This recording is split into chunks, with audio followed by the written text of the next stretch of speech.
Hey everybody, how's it going? It's Fandom Empire Live. I'm your host Sean, joined tonight by Tommy B and the birthday boy himself, that guy over there, Kieran.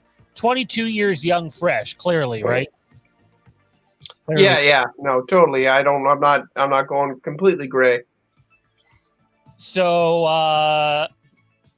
how's your birthday been, man? What do you do to celebrate it this weekend? To be honest, well, this weekend was great. Obviously, myself and that guy played in a baseball tournament. It was really awesome on Saturday.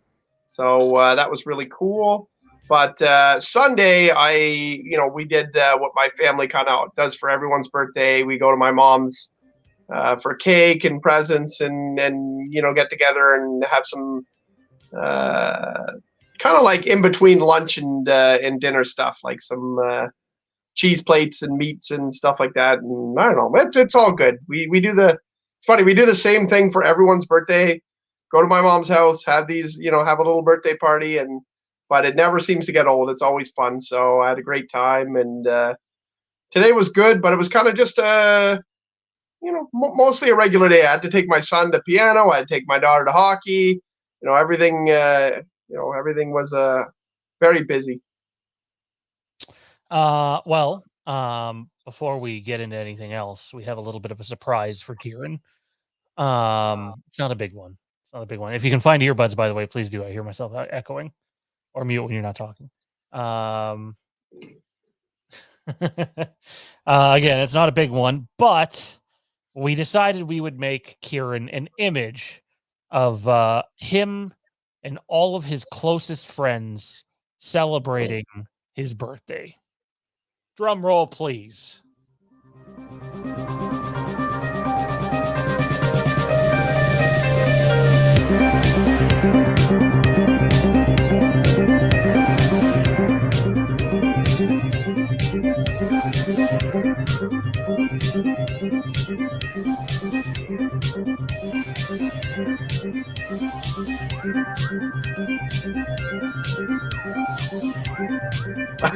I love how it's specifically Halloween 5, Michael.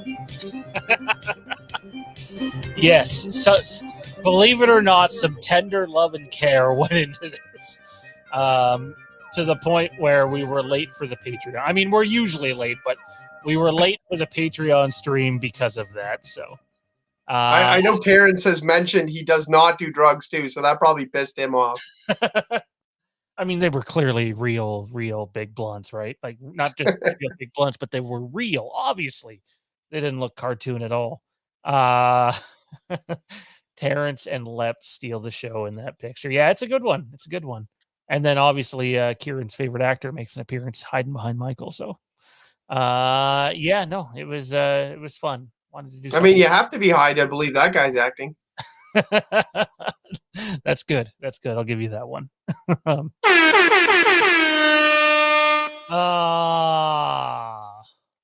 Intel Wild says, Sean. I don't know what this means. Hands up, high. I mean, are you saying Sean's high? Because that would be kind of correct too. I think that's okay to admit. Tommy B's in the house. What's going on, man? 90's list, dude. You excited? The 90's were a bunch of shit. Oh God. We could just go to a 2-person show if you like, Sean. I won't lie. I thought my 90's list would be harder. I spent a significantly less amount of time on the 90's than I did the 80's. It was very easy. So hang on here. I got to figure out an easier way to do this. Right off the top, we're going to read you Johnny and Mike's whole list, rather than me having to keep opening my phone every 2 seconds to read each one. So Johnny starts off, 1990 is Home Alone. 91 is Silence of the Lambs. 92 is Aladdin. 93 is Jurassic Park. 94 is Lion King. 95 is Toy Story. 96 is Space Jam. 97 is Austin Powers. 98 is There's Something About Mary. And 99 is The Matrix. Thoughts on Johnny's list? 99 is not surprising, even the slightest bit. How old is Johnny? Same age, well, close to the same age as me. He's 32. Okay, I can see. I'm wondering, like, okay, so how much younger is he? Maybe to have so many Disney movies, but that makes sense because when those Disney movies came out, I liked them. But I still while think he was like 6, 7, 8, I was like 9, 10, 11 when those came out. So I was interested in some of the older and some of the less. One of those movies is on my list, though. However, pretty good list. Yeah, I didn't mind most of his list, to be honest. I would object to. There was one movie where I was like, what was it now? For me, There's Something About Mary and Austin Powers. They're kind of like Austin Powers is the one. Yeah, Austin Powers is like Austin Powers, but for it to be like a favorite, I don't know about that. Yeah, I wouldn't put it on a top. I'll watch it. In fact, I watched it recently, but not on a top anything list. I don't think. Then we'll move over to Mike Bish's list. Top fucking stupid movies. Probably, yeah. No, Austin Powers is all right. Yeah. Dated in some ways, but I thought you meant Mike Bish's list. It was going to be top stupid movies. No. Because I'm sure fucking. I'm not that. I'm sure I'm sure some really bad horror movies are on it, like last week. Oh man, I would have. Lion King was a consideration for me. I think Lion King is the best Disney movie ever made. The original one anyway. So yeah. By the way, if you guys want to support the channel, number one way you can do that is head on over to Patreon, sign up. If you want to check out Lampkin Lane, you can do that. That's their exclusive Halloween show over on the Patreon. We have another episode of Lampkin Lane coming up this Sunday where I don't know if anybody else will be with me or not. That's up to them. But we are going to watch the main 2 trailers to every Halloween movie that's been released and just sort of look at like a history of the trailers leading all the way up to Halloween Kills. And we'll do a little bit of Q&A too. So that is this Sunday at 9 p.m. Eastern. And then next Sunday is our Halloween 2018 watch along on Lampkin Lane. You can sign up for that at patreon.com/Fandom Empire. And we also have the Inside Fandom Show, which just aired over there. You get that at the $5 tier and above. And on that show, we talked a whole lot about this Scream 2022. And we definitely dropped what I would consider a major spoiler without giving full context to it. We let people in on something. So you can check that out over on our Patreon if you want to support the channel right now on the live stream. You can send in a super chat. All right, on to Mike Bish's list. 1990 is Home Alone. 91 is Backdraft. 92 is Home Alone 2. 93 is The Sandlot. 94 is Forrest Gump. 95 is Toy Story. 96 is Scream. 97 is Scream 2.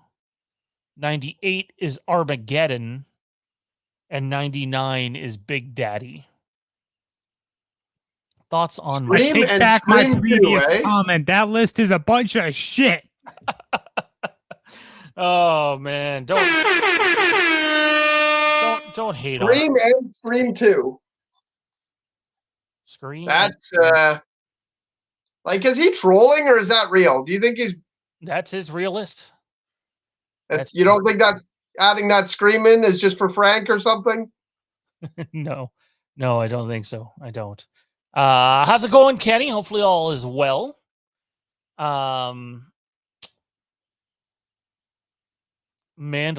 has 1992 Terminator 2. Ed Wood was the best film of 1994. It deserves way more attention. Ed Wood was actually I don't know if it was the runner-up or the right behind the runner-up. It was one of the movies that was in contention for sure. I love that movie. It's great. I've never seen it. What's it about? I've never seen it either. Ed Wood is a known director, and Johnny Depp plays him. And like, think of like the worst possible movie you could make, and like the director just doesn't give two shits, and it's kind of like that in a way, but again, based on actual real shit. So I believe. I could be wrong on that. I'm pretty sure it is. Toronto Freddy's in the house. I don't know if he's just dropping his list and getting the hell out of here, or just dropping his whole list now. He had Teenage Mutant Ninja Turtles at 90, Wayne's World 91, Jurassic Park 90, T2 92, Jurassic Park 93, Forrest Gump 94, Ace Ventura 95, Scream 96, The Fifth Element 97. That's an interesting choice. The Wedding Singer in 98 and 99, Austin Powers. Wait a second here. Someone messed up? Someone messed up. Maybe 99 is Austin Powers 2. It might be. Let's see. Because Austin Powers, I think, is like a 1996 movie. Austin Powers. 97. So maybe he meant the second one. Did you mean the second one? I don't know if he did or not. Alrighty. There are their lists, guys. I'm not going to lie. I think I might like Johnny's list better. I like Johnny's list better, but I know that there's going to be some movies in my list that are not... I don't think you guys will be very impressed with my list, to be honest. If I had to be like blunt about it, there's a lot of movies that I just like, and I'm sure a lot of people don't like them. Possible. Hang on. I think my list is mostly pretty mainstream household name movies, to be totally honest with you. That's because you're too young to see all the crap that was on that. Well, I'm looking it up and I'm like, what a bunch of shit. This list was easy. Like, I'm legit talking to Sean this morning and he's like, so you finished your list, right? I'm like, oh shit, I kept meaning to do that and I forgot about that. And I think I was done within what, a half hour, 45 minutes, if that? It only took me that long, but it took me that long to do the last list as well. Oh, fuck, no. I spent a couple hours or so on and off doing that list. I just feel like I'll always have 2 or 3, and then I'll just say, like, which movie do I want to watch right now? And I'll be like, oh, it's that one. So I'm like, okay, well, that's the one that wins. Yeah. And I mean, that's not the best formula, but, you know, unless I just saw the movie, it's going to be the one that I want to watch right now, the one that I'm most excited to go back and watch. For sure, most rewatchability, rather. Yep. Alrighty, I got my setup done now. I don't want to have to fucking pull my phone up every 2 seconds, so. And I just dropped it. Wonderful. That doesn't help if you drop your setup. All right, we'll start with Kieran. We'll go Kieran, Tommy, me on the list. Let's start in 1990 and let's see if the folks play along with us. See what interesting movies come out of this.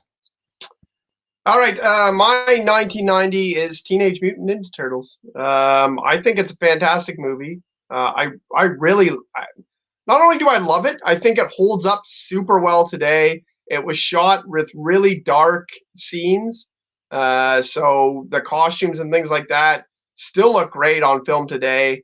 You know, a lot of times you get older movies, and when you see them in DVD quality or high def quality, they don't look that good. But this was specifically shot in really dark streets and really dark, you know, sewers and things like that. And I think it holds up really well today, and also has a really good message about, you know, being able to turn around your teen years with the character, you know, who joins the Foot Clan. The Shredder looks awesome and is always very scary looking. And it's got a very heartfelt tone and a lot of important messages, you know, about, you know, being a good brother, you know, taking care of your family. A lot of the things that movies today lack, you know, those lessons, life lessons. So Teenage Mutant Ninja Turtles.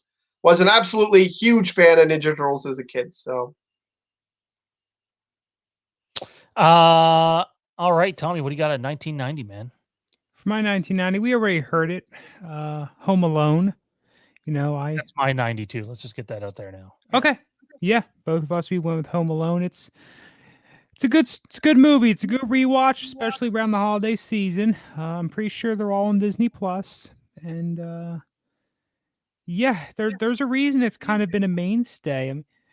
But beyond the fact of you're asking every 5 minutes, what the fuck kind of parents just left their fucking kid home? the couple that have like 9 kids. It's got some good funny moments. It really does.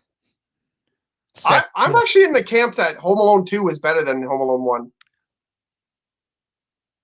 That's hilarious that you say that. I agree with Home Alone 2 is a good movie. It may be better than Home Alone 1. But I don't think Home Alone 2 made it on my list. That was a 90s movie, wasn't it? Yep. It is. I gotta check the year real quick. It's a more difficult year, though. I think Home Alone 2 is horribly overrated. I hear everybody go, oh, those first two movies. I think it's still a fun movie to watch at the holidays, but that first movie, my God, it's just so brilliant.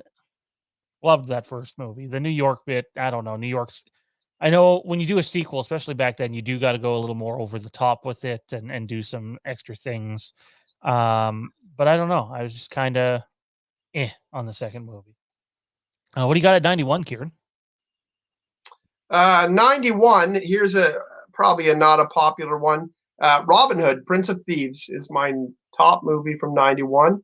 I do think that Silence of the Lambs is the superior film from 91, and I'm sure that'll get a lot of love.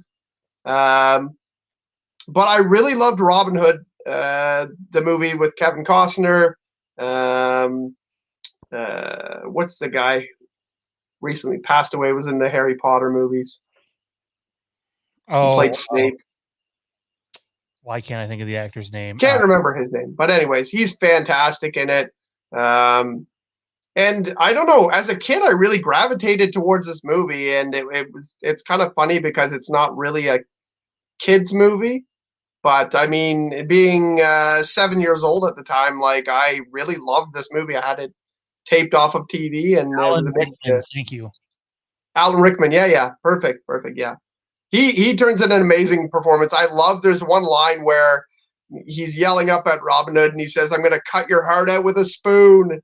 And then the other guy says, "Why would you cut it out with a spoon?" And he's like, "It's dull. It would hurt more, you idiot." It's I don't know. I always love that movie, and I know that a lot of people aren't big fans of Kevin Costner, but it also has Morgan Freeman in it, and I don't mind. I love the movie. Anyways, Robin Hood, Prince of Thieves. Tommy B, 91. We heard my 91 in the chat already on Terminator 2 Judgment Day. Which is also my 91. Oh my gosh. Yeah. We talked about it briefly last week. Some folks, really think that Terminator 2 is the better film of those two. I'm pretty sure I'm one of them. I'm in that camp too. I love Terminator 2. I think Terminator 2 is I think it holds up a lot better than Terminator 1. Terminator 1 is great, and I know Sean recently said, it has Terminator 1's more of a horror vibe, or escaping an unstoppable machine. There's not really any way of stopping this thing, whereas Terminator 2 is Terminator versus a Terminator, so it's a little bit more of an even fight in an action film. But yeah. The first scene from that movie always comes to my mind when I'm thinking about Terminator 2. It's either when they're driving or the two Terminators are freaking duking it out in the bathroom. They're shoving each other through walls. Yep. Kieran, 92, man. 92. Sorry, on Terminator, quickly. Sorry, got off track there. I actually like the first movie better. The second movie is obviously iconic. Guns N' Roses, You Could Be Mine, the motorcycle chase scene, the villain, the thumbs up at the end. I mean, the second movie, I think, is definitely everybody's favorite. But I like the first movie better. I liked Arnold as a villain. I thought he played a good villain. I mean, he does a great job of being the unstoppable machine, and his accent doesn't impede him when he's playing a robot. Because I mean, if you've ever heard your car read a text off to you and not say something properly, and you kind of expect some sort of differences. So it didn't impede him as a robot. My 1992 film, this is probably the biggest, not at all in the top 10 of this year, like not even close. My favorite movie from 1992 is Encino Man, with Brendan Fraser, Sean Astin, and Pauly Shore. This movie is like a super nostalgic movie for me. I used to watch it with my sister. It's a very heartfelt film, and I find myself, I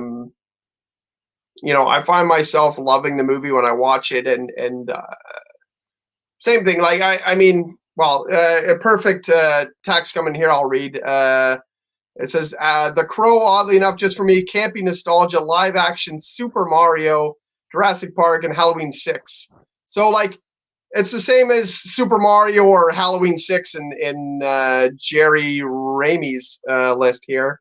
Like, I'm sure he knows that Super Mario and Halloween 6 are not going to win any Oscars anytime soon, and they're not a lot of people's favorite films. Same thing for me, Encino Man. Not everyone's favorite film. A lot of people haven't even heard of it, but it's got a very anti-bullying message, and it's just nostalgia for me. I watched it a lot as a kid, and takes me back. So, Tommy B, what do you got at 1992? Oh, by the way, Super Mario Brothers was the first movie I ever seen in theaters. First movie I had ever seen. Yeah. Was that movie wow, like actually what good? a Like, what I've a never crap seen movie to see. Oh no, it's horrific. Oh my god, it might be the worst video game movie ever made. I was gonna Oh, say man. because like I've never heard many good things about it. I've heard people talking about it a little bit recently with the announcement of that upcoming film, but That would be a fun movie to do a watch along to, but like a drinking game. Oh man. anyway. Was it before we get too far off the track here, I'll ask this. What's worse, that movie or the series, the cartoon, Super Mario cartoon? Oh, the movie. I didn't mind the cartoon. Really? Yeah, I didn't mind the cartoon at all. I couldn't get into it. I don't remember much of it. It wasn't on for very long up here. It might not have been on for very long in general. I remember Toad from it specifically. But I didn't mind what I remember from it. So there's that. By the way, I want to take a time out here. This would have been more effective if someone else was on. But on our Patreon Inside Fandom stream, I said I had a sort of personal jaw-dropping announcement to make. So we're watching AEW last week, and we're getting like the TNT commercials, and like a new cut trailer for The Last Jedi comes on. And, the trailer finishes, and TNT cut like their own Last Jedi trailer and put it on the program. And I just thought to myself, wow, if they would have marketed it like that, I would have been like over the moon for that movie. And then I found myself legitimately wanting to watch The Last Jedi. Can't believe I'm saying that. I'm not saying it just because it's Kieran's birthday. I didn't even know it was going to be Kieran's birthday at this time because this was before the baseball tournament on the weekend. I have the itch to watch The Last Jedi. I can't believe I'm saying that. So Watch along. Maybe Thaden will come back for that one. He would. I think he would. Jerry said in another super chat, I'm determined to have a one-sided feud with Tommy. He'll probably shoot me 6 times over my apartment balcony. I hear Tommy has a giant revolver in his house. And he just like shoots people when they come up to his lawn. So No, don't be starting. That's not true? With me. I must be thinking of someone else. It's not you as a giant gun? Totally Johnny. Oh my god. I can totally see Johnny as a sit in the rocking chair with a shotgun, like keeping people off his lawn. I can see that. Marcus Hicks asks, are you guys excited for Venom, Let There Be Carnage, and Blumfest on Friday? I think there's a chance I might see Venom, Let There Be Carnage before Thursday's Fandom Empire now. And if that happens, maybe I'll talk about it on that show. If not, I'll save a review for the channel. So not sure yet. We'll have to see if it happens or not. Babysitters matter. That's all I'll say. Is that if you like call it like a 6 p.m. showing or something? Yeah, my goal would be to see the 6:30 movie and then be out of there by basically 8:15 because it's not a very long movie. The runtime's 90 minutes. And then get back in time for Fandom Empire now. The Sound Painter Studio says his favorite movie from 1993, well, we're still on 92, is Falling Down. That was a runner-up for me. That was runner-up. I fucking love that movie. It's absolutely... That's a pretty great movie. Toronto Freddy has fixed his list. 91, Teenage Mutant Ninja Turtles. 92, Aladdin. 93, Jurassic Park. 94, Ace Ventura. 95, Toy Story. 96 is Scream. 97 is The Fifth Element. 98, there's something... Am I reading Freddy's list or Johnny's list? How close are those lists? Well, Johnny had the first Austin Powers, not the second, because he had his in the right spot. Fifth Element and Something About Mary are the same. Toy Story is the same. And 92 is the same. 93 is the same. 95 is the same. Yeah. So it's like 5 out of 10? Yeah, half the movies are the same. Wow. That's stunning, because I guarantee you they didn't talk to one another before.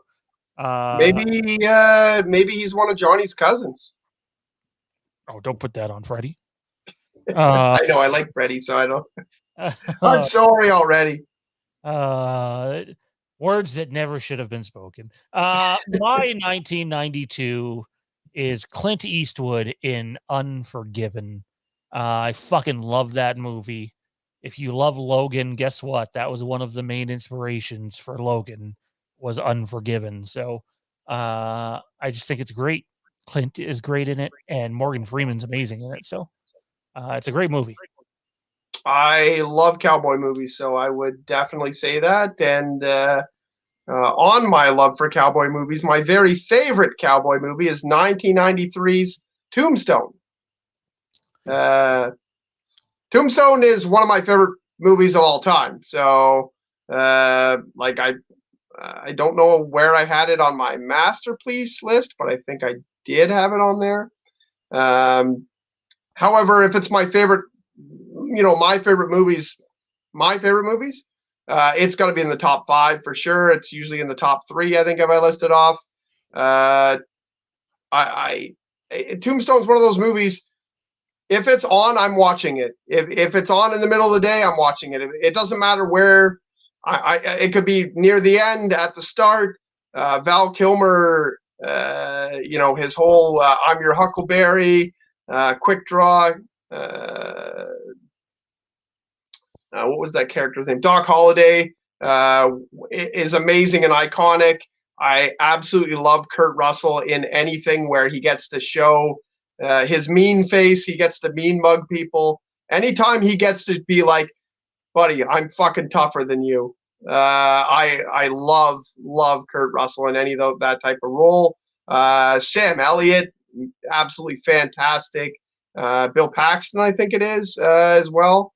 Bill Paxton, he was great. Just an amazing cast. It has Michael Biehn in it as the counterpart to Val Kilmer's character. It's just a fantastic movie. It's my favorite cowboy movie, and it's near the top of my list. Movies. So 100%. This was an easy one. Even though 93 is a hard year with a lot of great movies, this one was pretty easy for me. Tommy, what do you have in 1993? Can I give my 92 first? I thought you gave your 92 already. No, you Oh, skipped me. and give two in Skipped a row. over me. Your 92 was Terminator, was it not? Guess That I was 91. myself. Oh, 91. Well, By the way, Dean Renner says Clint Eastwood had a match at WWF Unforgiven. Yes, I believe he fought Kane and was set on fire. oof, that's a tough act to follow up. Well, I don't know if you can handle the truth. I just fucked up the line, but actually, I brought my 92 in as A Few Good Men. Great film, great drama. You know, that's where that line comes from. You can't handle the truth. We're looking at, I believe it's JAG. You're seeing Marines up for trial. You see ethics at play. It's pretty cool stuff, and most folks can't pick out the line, or they can't pick out the film where that line came from. But I've seen that film a few times, and it definitely deserves that spot on my list. Now for 93, I had, I'm guessing I'm going to be the only one with this on my list. This one was easy. The Nightmare Before Christmas. I'm all about Jack Skellington. I'm all about that film. I know when you make more shit, it gets watered down, but I would have loved if Tim Burton had a second installment there. Lock, Shock, and Barrel. I got pops for each of those little ones. Yeah, it's some cool shit there. That film. Watch it at least a couple times. Usually, probably going to be watching it within the next few weeks. It's definitely it's my top Halloween movie, but Halloween, I don't find that when it comes to Halloween movies, even Michael Myers movies, I don't care to watch them on Halloween. It's not my, I'm not oh, I need to watch them on Halloween day. Like a Halloween themed movie, I feel like Nightmare Before Christmas is what I like to watch on Halloween. So. My 1993 movie is I Didn't Kill My Wife. The Fugitive from 1993. Harrison Ford, Tommy Lee Jones. What an amazing movie. I love Tommy Lee Jones' response to that, dude. I don't care. I don't care, yeah. Oh, man. I love The Fugitive. I haven't watched that movie in probably 5 or 6 years. I'm definitely due to watch it again. That movie was on my masterpiece list, so I know that that was really tough for me. And if it was going by, same thing. If it was going by, what movie is the best movie, which movie is best made, that probably would have been my 93 movie, since Tombstone is really just a crazy revenge film. But yeah, I absolutely love The Fugitive, and I've mentioned several times Tommy Lee Jones is probably one of my favorite actors, top 5 actors for me. I love him and everything he's in. What do we have at 1994? 94, I have D2, The Mighty Ducks. It's weird. It's quite a few times now we've had sequels come out. I think that The Mighty Ducks 2 is a superior film to The Mighty Ducks 1. I think it's the best one, in my opinion. Yeah, I think that the second one is the best one. I loved watching it as a kid, and I don't know. It's a very lovable film. I still haven't watched the series at all, not even one episode of the series. Meaning to get around to that.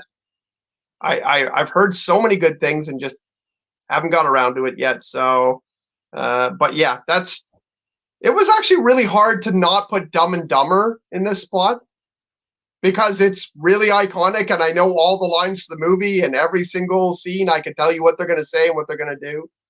And but I think for my own personal list, I put Mighty Ducks 2 there.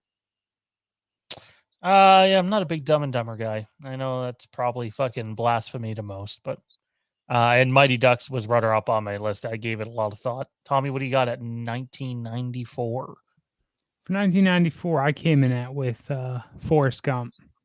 You know, in some ways, it hasn't aged the best. In some ways, Is that what year you were born? well, thanks for just putting my shit out there like that. I didn't know if it was 94 or 95. I knew it was Nine- in there. Yeah, 94.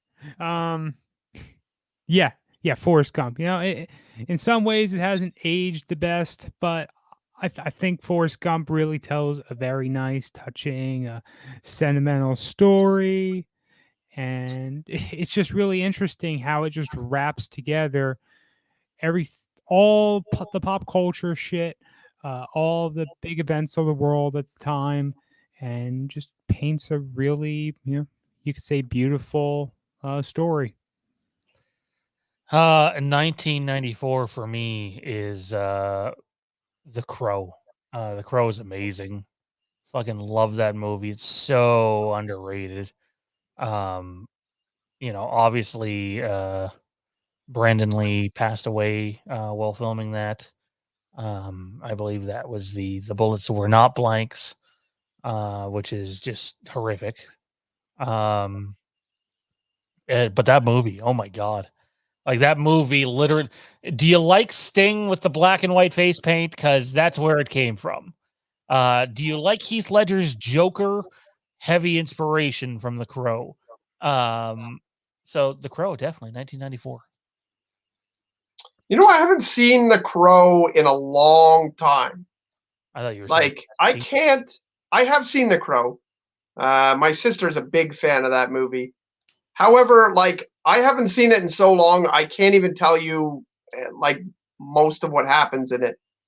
I know the big story of it, but I definitely have to go back and watch that. So I'll go back and give that a rewatch very soon. 1995. 1995 was Toy Story. I don't know. It seems like that's the most popular of any of the lists so far. It was on Johnny's list. It was on Mike's list. I don't know if it'll be on your guys' lists, but super sentimental movie for me. I think I've shown off my action figure collection quite a few times on this, network, on this YouTube channel. I have a absolute love for action figures. So being that this movie talks about your toys and how your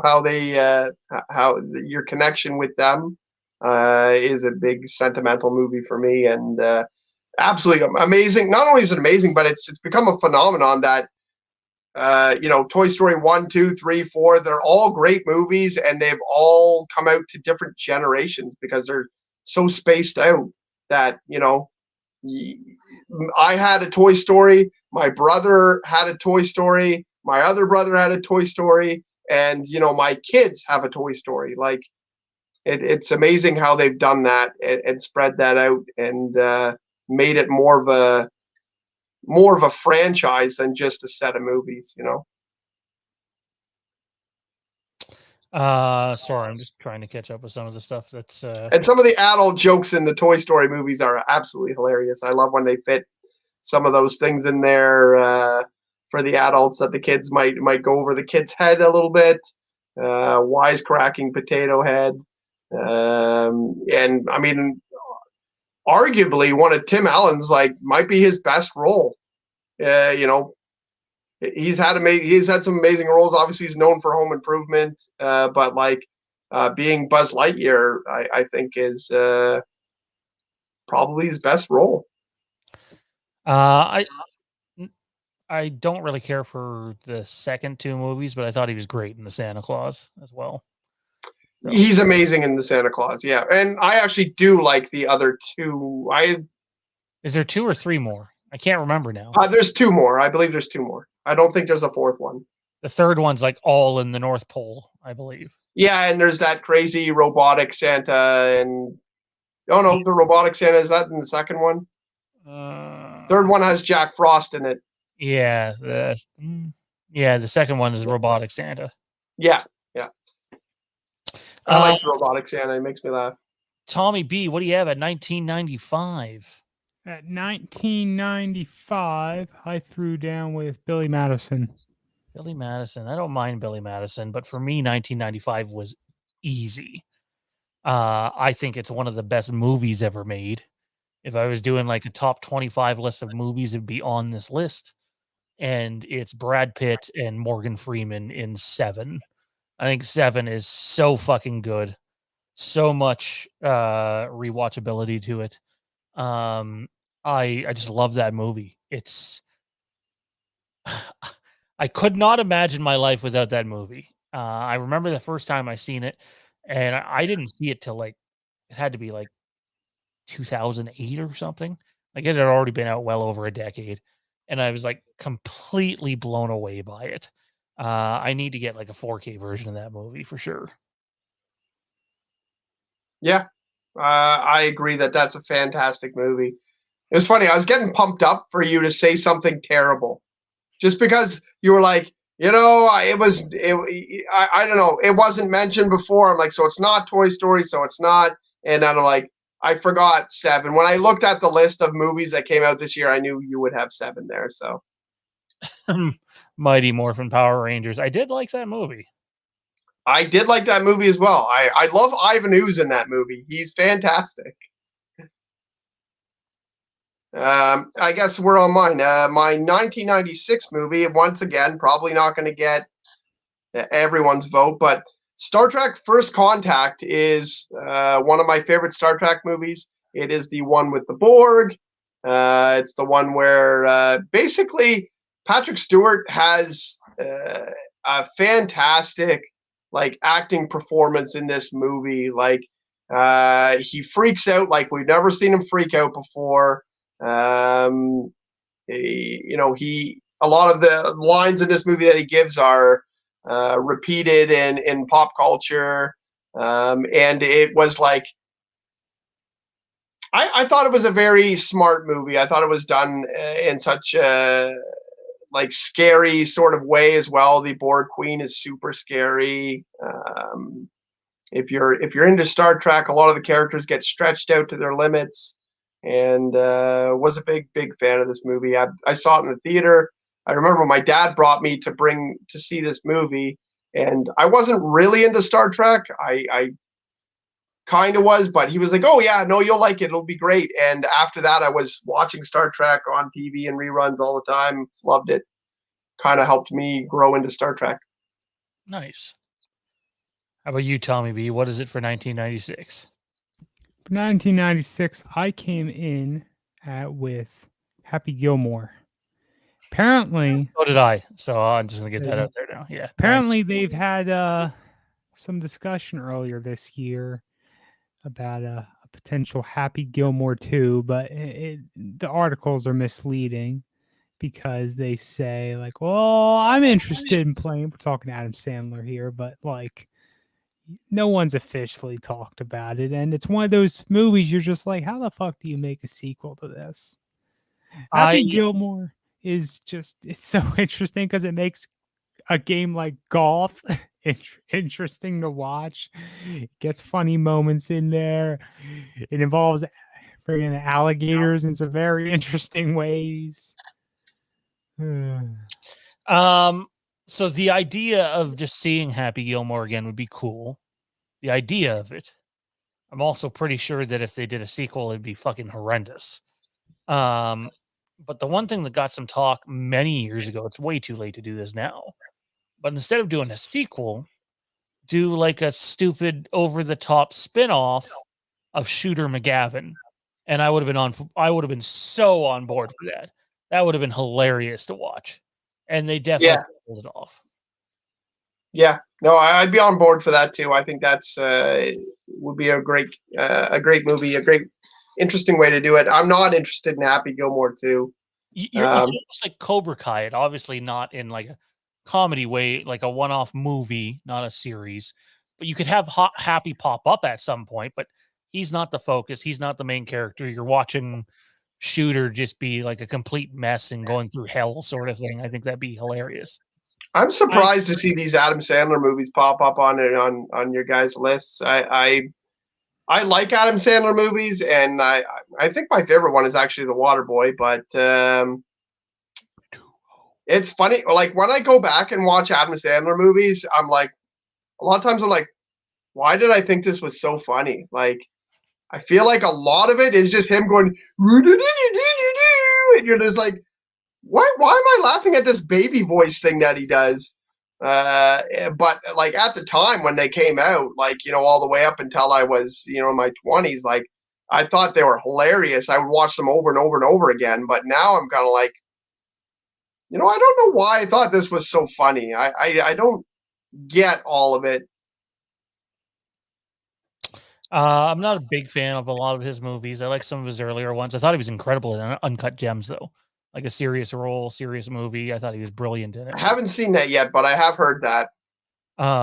As for the remark about the possibility, rather, of Happy Gilmore 2 or something like it, it's like I have never heard of a movie like, I guess we could say an interesting, notable comedy like Happy Gilmore come out with a sequel years later like this, and it do even relatively well, be received well by fans, anything like that.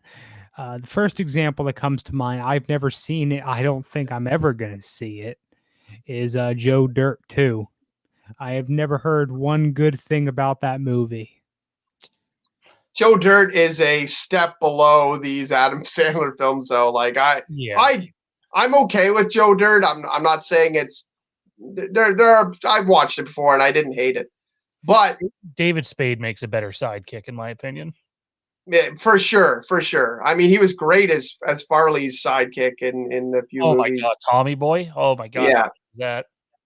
I would put well, that's the thing. Like I think Tommy Boy and what was the one where they were putting out the voting signs?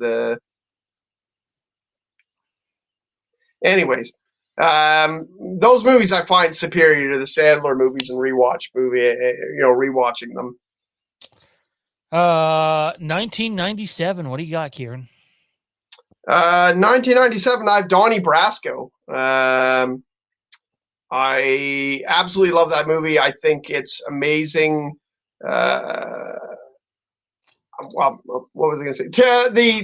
The amazing part about the movie is it has the effects on Johnny Depp's character, having to stay undercover and like losing his mind, trying to be two different people, trying to still be a good, regular human person working for the side of the law and pretending to be a bad guy all the time. And how does that, how does that make you a bad guy? Like if you're doing bad guy things and you're hanging out with the bad guys and you're giving out your, all you're doing that's for the good people is giving out the information. But other than that, you're being a piece of shit. Like, how does that affect your actual life? Are you actually a bad person if you're helping the bad guys just to give the information to the good guys? And that like psychological problem he had with, not coming out. And I think that it was fantastic in that way. And it's just a great mobster movie. And it's one of my favorite mobster movies, to be honest. So yeah, I think it's a fantastic movie. And I'm actually not really on the Johnny Depp train. I know a lot of people are.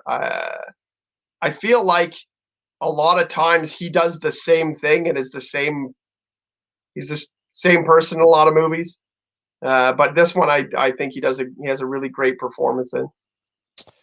1997. Tommy B. 1997 came in at Men in Black. That was a popular one. I was never a big Men in Black guy. Nah. I don't know. I just never really hit me. The movies are okay. They're not bad by any means. I don't know. I know Men in Black and Lord of the Rings were huge for so many people.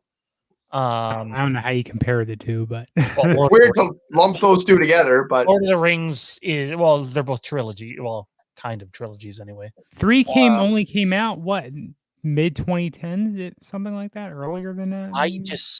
I never fell in love with any of those movies. So I have never seen the third one, but 1 and 2. Really, really appreciate them. I'm not surprised to see it pop up on somebody's list. Somebody out there, I don't know where is in the chat now, but someone said The Devil's Advocate. Let me tell you, I came across that movie one night at a friend's house, like a year after it was released. So this would be like 98, 99. So I'm like only 10 or 11 years old, and I watched that movie for the first time. And that was a mistake. That movie fucked my mind. Immediately started questioning everything. My movie for 1997 is The Titanic. Not only is it the best movie to come out in that year and one of the best films ever made, period, when you look at every aspect of the film, but the visuals on that film, like as soon as the ship hits the iceberg, that movie is just crazy in terms of action. Like, I don't think at that point we had ever seen anything like that on the big screen in the detail that we've seen it in. And James Cameron and ILM brought that to life. And so, yeah, no, 1997 is The Titanic for me. I mean, as a 12, 13-year-old, I really, really loved one scene in that movie. Yeah, I bet you did. Kind of worn out. I wore out that one cassette of the two of them. Yeah, I remember when VHSs used to come in 2-packs? Yeah, I mean, the rewatch value was really high on that one scene. Yeah, I know that scene, the card game, it's amazing. We know what scene you're talking about, but we can't show an image of it. What do you got at 98, man? I have a feeling we might have the same 98 here. Let's see. Well, I don't know. I've never heard you talk about this movie. Oh, wait. My 1998 movie was super, super easy. It's the movie that I wish to live my life by. It has spawned its entire own religion. It's The Big Lebowski. The Big Lebowski is it's one of my, I've already said the Dark Knight trilogy is one of my wake up in the middle of the night, can't sleep, watch that movie. The Big Lebowski is like, oh my God, it's you know, if I ever feel like I don't know what's up and what's down, if I'm really shooken by something, I don't know how to continue with my life after any sort of traumatic event or any sort of whatever, you got to go back to the dude and live like the dude, because that's I don't know, it's inspirational, and it has its own real religion based on the movie. It has a cult. It has its own festival for the one movie. There is a spin-off movie that I haven't seen yet on the Jesus character. But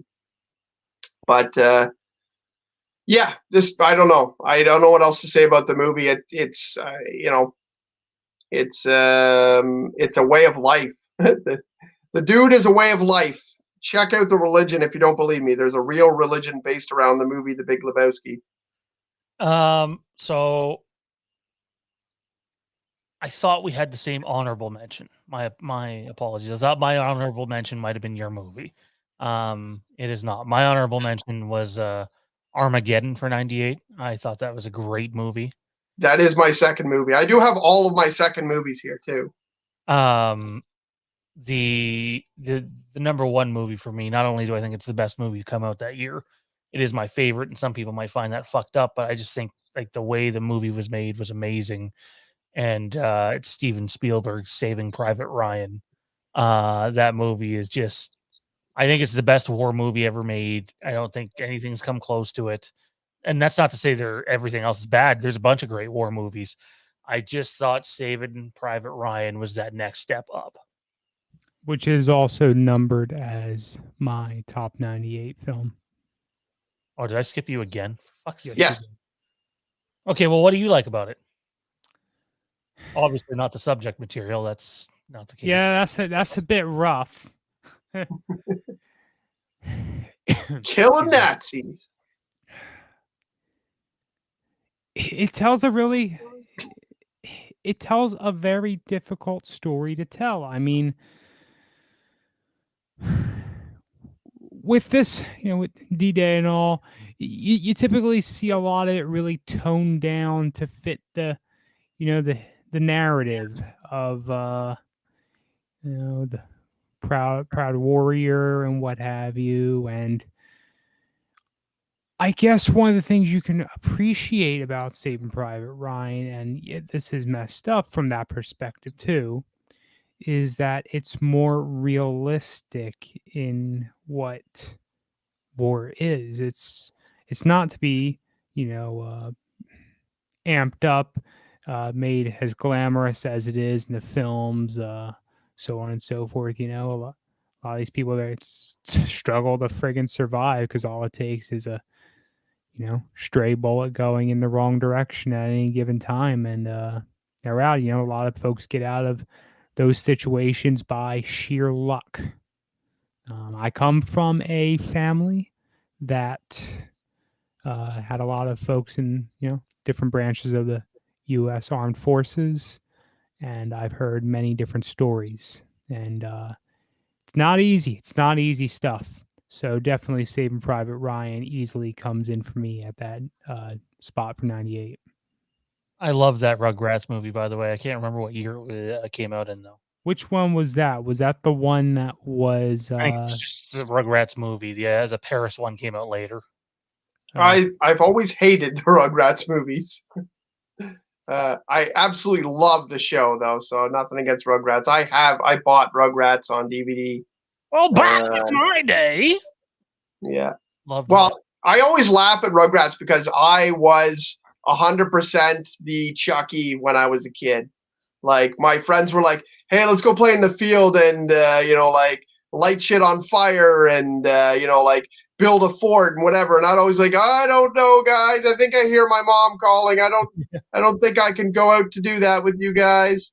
Like I was always the scaredy cat, so I love that character because it's me. I definitely didn't grow any courage until I was like 15 or 16, I think. All right, what do you got at 1999, Kieran? 1999, I have Fight Club. I think it tells a very interesting story. It's a very good story dealing with mental health. It's got a very crazy anarchist type of mentality, and the spot at the end, the surprise at the end was very surprising the first time I got it, but it's not one of those movies that is built on the surprise. Like the whole movie, there's a lot of great things to pick up on. And the whole idea of the movie that you don't know yourself until you've been in a fight, I actually, as much as I'm a very peaceful person, I'm not running around fighting people, I'm not an aggressive person, you do not, I do really believe that you don't know your whole self until you're put into a situation where you have to fight someone or you have to deal with adversity in a physical way. And being that, like, continuing from my Rugrats conversation where I was pretty cowardly as a teenager, I decided when I was 19 or 20 years old to enroll in martial arts, and I quickly found out that I don't know why I was running away from people half my size. I don't know why I was scared of people, because I'm really, really good at choking people unconscious. So I really should have just been doing it when I was like 12, 13, 15. And I feel like, you don't know yourself until you get in there and get put in a situation where you really have to fight. You really have to fight for your life. So, well, I can't say I've ever fought for my life, but I do remember the first fight I was ever first legit. I've been in a few street fights, but only a few. The first fight, like real honest to God fight I ever had, I think I was like probably 12 or 13. Do you know where the Faith Place is? No, I don't know where that is. The big brown building across from the police station. Yeah, I do know where. Yeah. So they used to do dances there. And these two guys, two kids, teenagers, whatever, were picking on my friend. They were being like extremely racist to him. And I told them to knock it off, and they obviously weren't going to listen to fucking me. I didn't exactly look intimidating either. And they didn't, and they swung at both of them, and they both landed shots.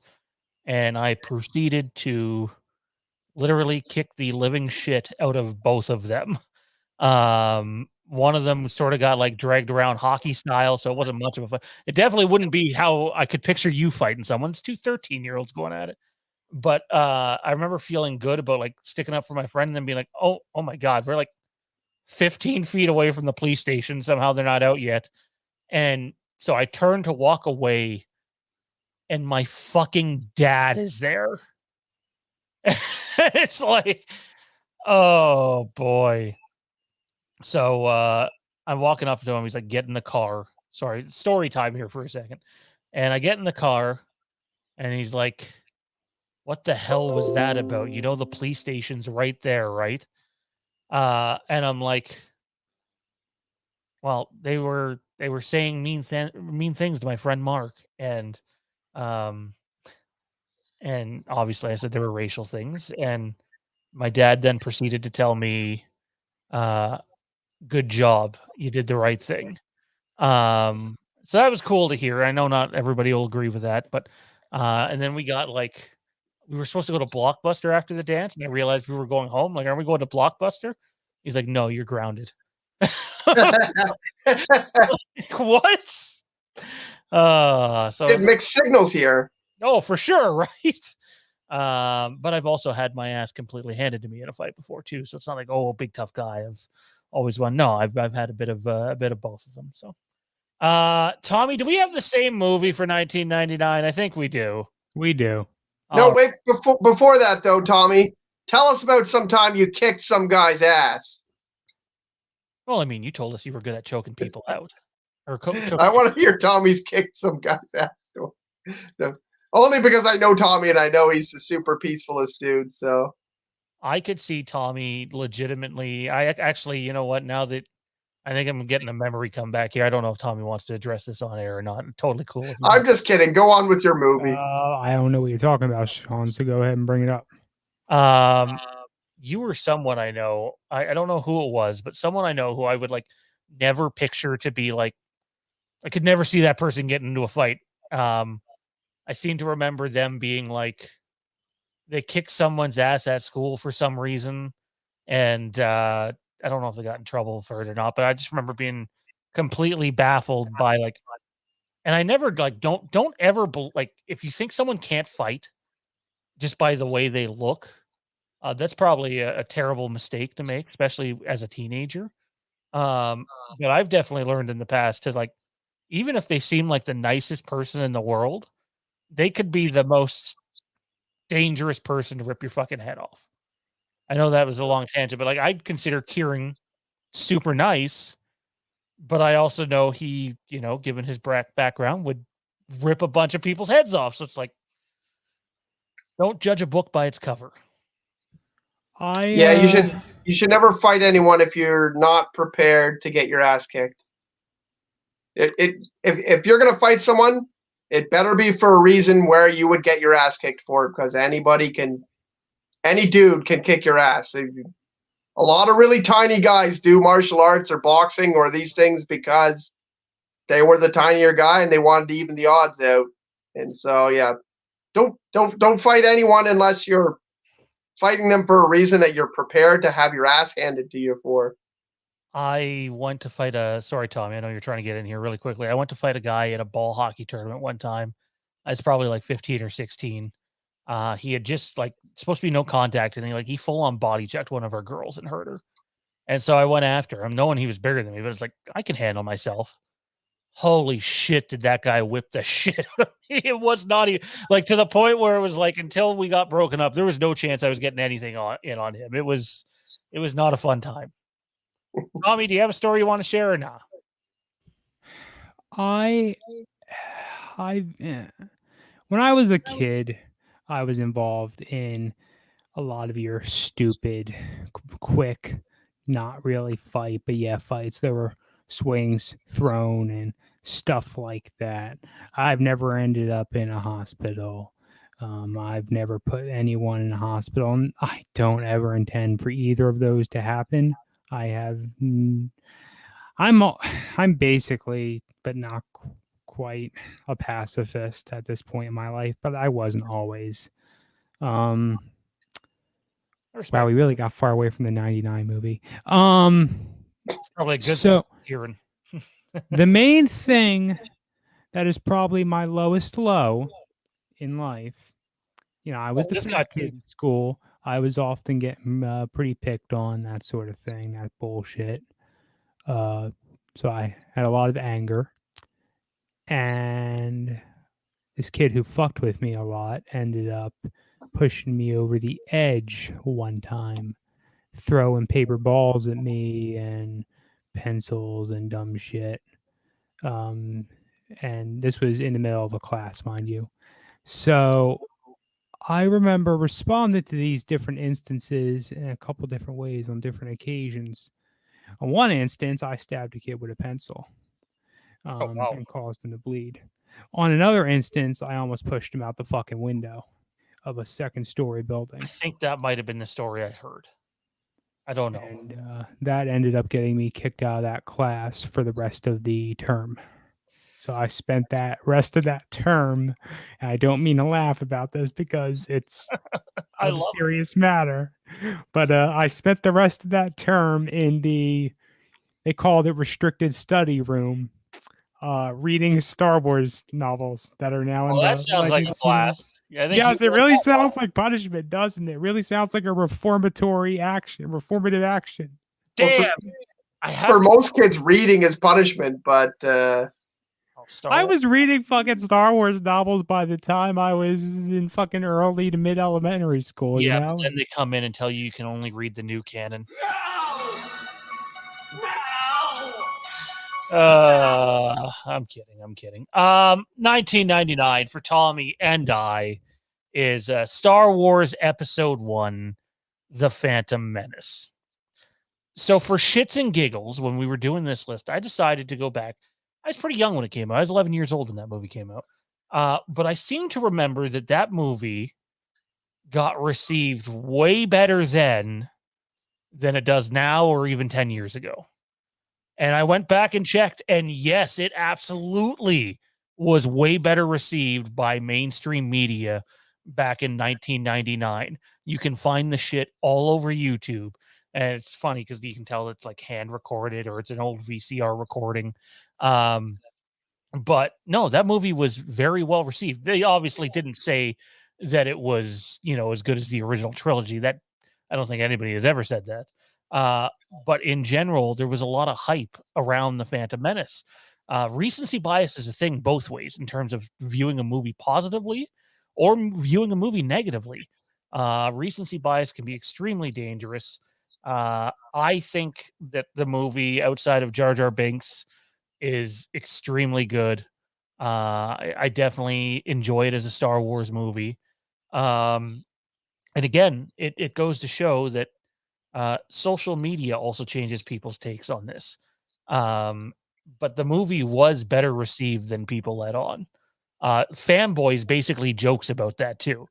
Is you see they play clips towards the end of Fanboys of like their actual clips of actual media people receiving the Phantom Menace and what they think of it. But then the last part of the movie that we see is what if it sucks? So like you're getting your two takes on how it was received. I think the movie was received way better than it gets credit for. But again, recency bias, people change their minds. I enjoy it. I enjoy it a lot. I think I enjoy the behind the scenes stuff though, just for the entire prequel trilogy more than the movies themselves. Totally. The film does such a good freaking job of telling its own story, about fans. They have their own lives. But they also have these really, deep friendships with each other and trying to save them and make the best of, what times. Watch the movie, basically, see the story.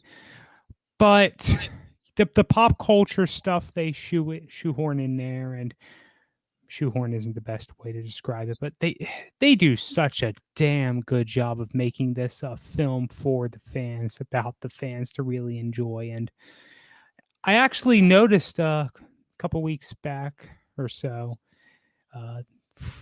either through one of the streaming services I have or something, that I can watch it for free right now, or I pay for it already. I noticed it on a Fire Stick, so I don't know if Amazon Prime has it in the US right now for free streaming, or if it was Hulu, or maybe it's IMDb, because sometimes they get good stuff. It just varies.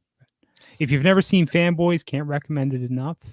Why don't we let Kieran give his 2 cents here? Because I know he hates our pick, and he is the birthday boy. So let's give him his say, and then we'll talk very briefly about a new Halloween Kills TV spot that just gets real stupid. But yeah, go ahead. The Phantom Menace is terrible, terrible movie. It's really bad. The acting in it is really subpar, except for Liam Neeson and Liam Neeson. My memories of it are that everyone I knew thought it was terrible. And, I remember going to see the movie in theater. I remember that we hated the jokes. We hated Jar Jar. I was, what was I, in 99? I was 14 or 15. So I wasn't the target audience for that character. And, I've always thought, like, hey, Jar Jar is fine in that movie because he was for kids. It was the target for kids. It was that's how you were going to get 8 and under. So, and I'm not 8 and under, nor was I when the movie came out. So I was totally okay with it, but it's bad. I think it's a terrible movie. I rewatch it because I'm a Star Wars fan. I really like Qui-Gon Jinn. I like the duel at the end. However, a lot of it makes almost no sense. A lot of it is really boring. Diplomatic stuff, pod racing. A lot of that stuff is just that all the time. But the original Star Wars trilogy was full of diplomatic stuff and politics too. Like the original Star Wars, literally on the Death Star, they have like 4 bloody seeds that are dedicated just to that stuff. I'm just saying, I hear that a lot. Oh, it's a walk and talk movie and there's too much politics. It's like there's almost the same amount of politics in it as Star Wars. The movie's just not as good as Star Wars, so it's the first thing people go to. That and Jar Jar. I don't know. I don't really agree with that statement. I understand when you're talking politics, like the Senate is not the same as as the generals meeting and talking and Darth Vader doing the choking and that sort of stuff. The Senate. Sorry? They're literally talking about the Senate in that little meeting on the Death Star. Yeah, but that's not the same as talking treaties and things like that. I don't find that conversation was really easy to follow as a kid. And I don't think that the conversations in episode 1 are as interesting or easy to follow. I think we'll have to have the Phantom Menace debate one day. Well, here's the thing. I'm okay with the movie and I watch it. Like, it's not like I hate it and I don't watch it. There are things that I pick and select from it that I do like.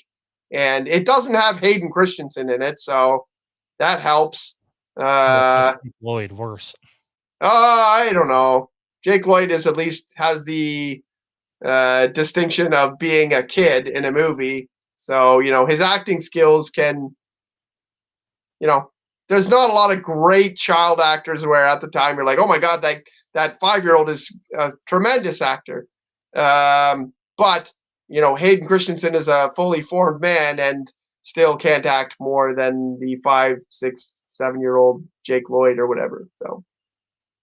I'll completely disagree with that statement, obviously.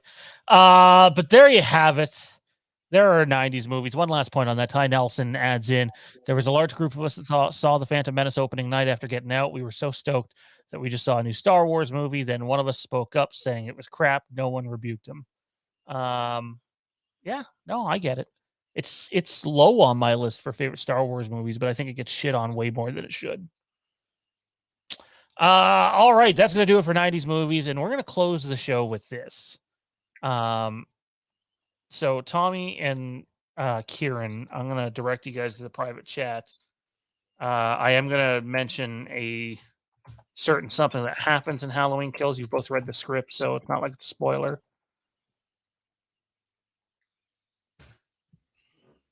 There, it's in the private chat now.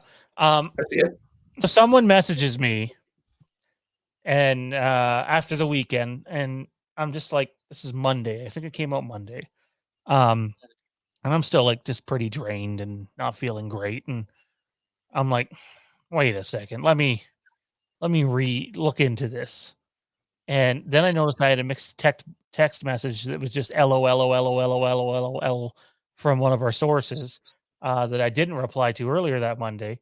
And so the other person who had messaged me said they spoil this in it. You have to look quickly, but they spoil this in it. And I'm like, no way. So I went and I watched the stupid 15-second trailer, and you'd have to like dissect every frame of it to tell, but we know people do that with these trailers. And they do basically give something massive away in the movie. This is the teaser that was released September the 27th. I would advise everyone, if you're going to watch it, don't, watch it in slow motion. Don't dissect every frame, or just don't watch it. You don't need to see anything more. I'm telling That's a you, biggie. if you watch it and dissect it, you're probably going to spoil something massive for yourself. And that's just so unacceptable. Like, I see Drum Dums over on his channel, Lee, going on a lot lately, and on social media about how many spoilers there are on the marketing. And like, there really is. It's gotten to a point like where it's really, you can't justify it. And yet some people will. For those that love it, great. But my God, if I didn't know spoilers in the movie and I somehow ran into these TV spots while watching like a sports game or something, I'd be pretty pissed.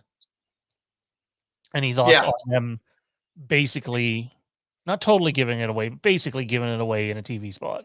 What else is new?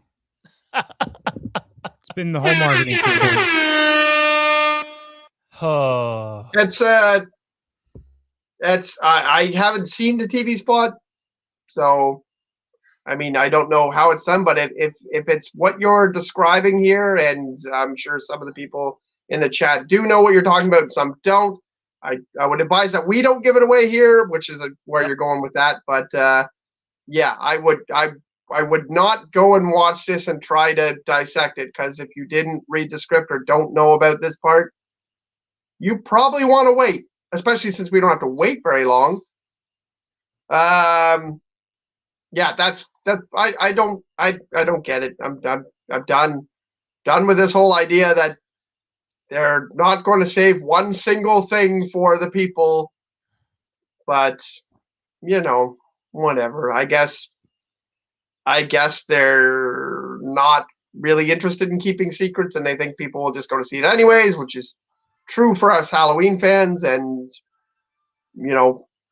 but people who jumped on for just the 18, there's got to be Halloween fans out there who the first time saw Halloween 18 were like, oh, I've never seen these Halloween movies. I'm only, 15 years old. So, the majority of them came out, before I was born. And, those people who jumped on for that movie were like, oh, I really like this Halloween thing.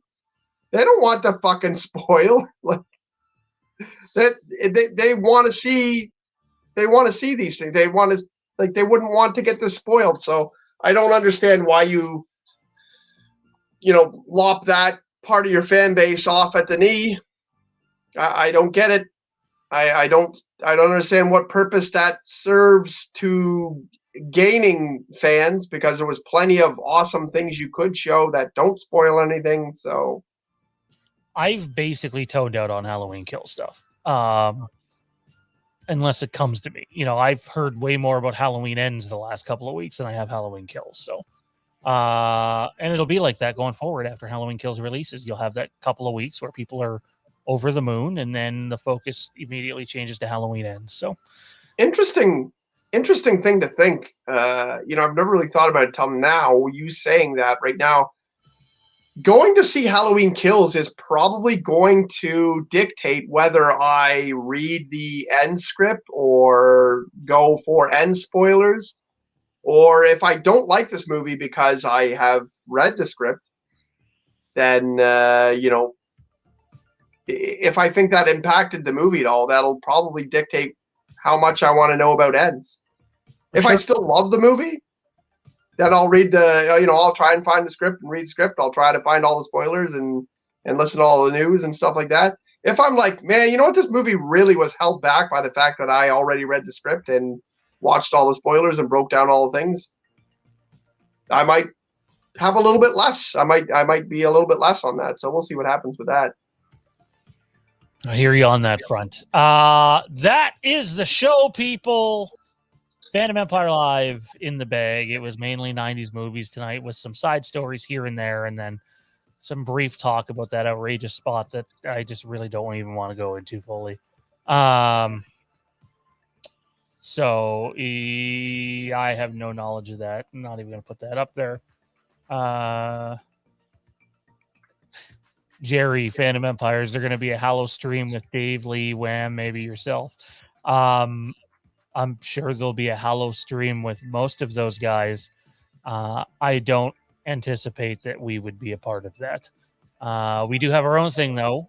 October the 14th, we're going to go see the movie and have a crazy-ass late-night Thursday night stream with a bunch of different people coming in and out, talking about our experience at the movie and what we thought of it. And we're going to get right into a spoiler review that night. So that'll probably be around 11 o'clock Eastern time. On October the 14th. You have that to look forward to. Tommy, thanks for doing this, man. Where can everybody find you at, sir?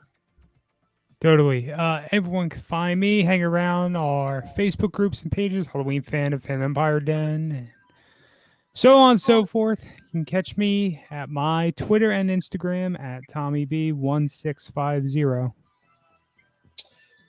Don't forget, you can catch Johnny at the Inside Handoff podcast. Look for that on all the podcast outlets.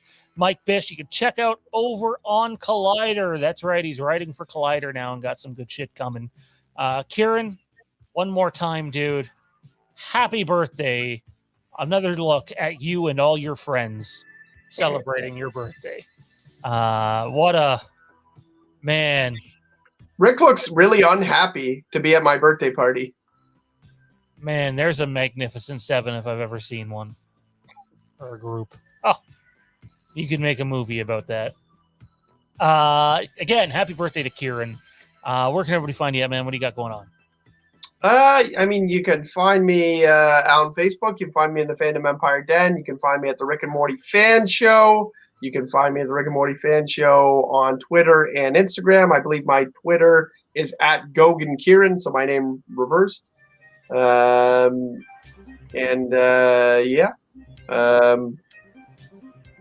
You can find me going to sleep really soon because, man, I really burned the candle at both ends this weekend and had a very, very busy day. Thanks to not only all the people wishing me happy birthday right now in the chat. Absolutely love all you guys. Thanks to everybody who reached out to me on Facebook. I got a lot of people that are in the chat right now, messaged me, not only in the Fandom Empire Den. I know Sean made a post, which was awesome. Lots of people followed it with happy birthday wishes to me, and lots of people posted on my Facebook timeline happy birthday messages. So that's really awesome, guys. It always feels great. It feels great to see that number. 213 people wished you happy birthday. It's pretty cool. When something like that happens. I don't remember what the actual number was, but it's nice to know that people care about you enough to wish you a happy birthday. So thanks to everyone who did that. Be sure to check out Fandom Empire now, Thursday, 9 p.m. Eastern Time. IPC is live on Friday, and then on Sunday, Lampkin Lane is back. We're going to watch all the Halloween trailers from the movies, specifically the teaser trailer and the main trailer from each movie, and sort of go over all that. Have a good night, everybody.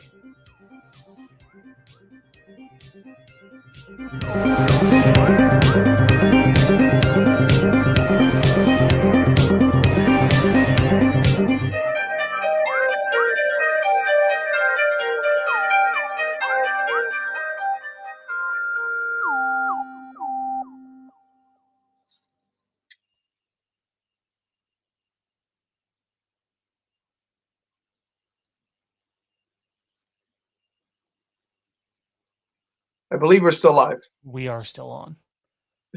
Whoops. Way to go, Tommy. Way to do us bad. Technical producer Tommy, what the hell? Fault. It's all my fault. Yep. Hi guys, this is Terrence, Fandom Empire, and you're watching Fandom Empire Live, which Sean didn't invite me to, so it's probably going to be a piece of shit!